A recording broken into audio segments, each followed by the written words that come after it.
Adobe Photoshop is a registered trademark of Adobe Systems Incorporated, and I am in no way affiliated with Adobe.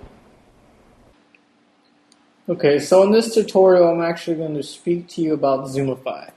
Zoomify is something that a lot of people don't know about, but when you're working with Zoomify, it actually builds different blocks for you so that you can actually view something on the internet at extremely high resolution.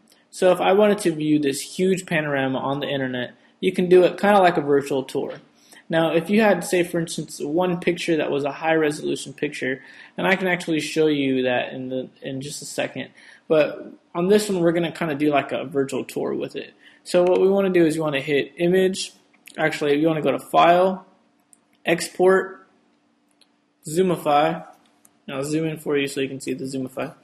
Click Zoomify. Now, you can actually set Zoomify as a Zoomifier viewer with the navigator, and I think that's the best deal, and we're going to do it on, say, for instance, a black background.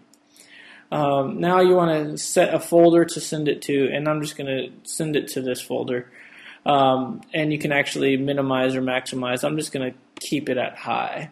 400 by 400. I think the width needs to be a lot longer than height, so I'm actually going to do like 800 by 400. And you want to click Open in Web Browser, as I have right here, and hit OK. And it's automatically going to bring up something for us to look at, and it's actually on the internet.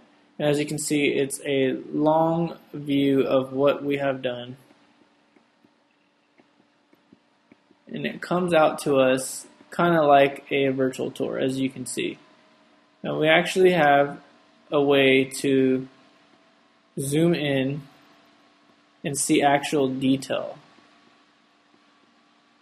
or you can zoom out to see the whole thing, which is kind of cool. And you also have this dialog box up here that you can actually just go back and forth. So that is Zoomify in a nutshell, and you can link this onto your website or whatever and use it as a virtual tour. So basically that's it for Zoomify.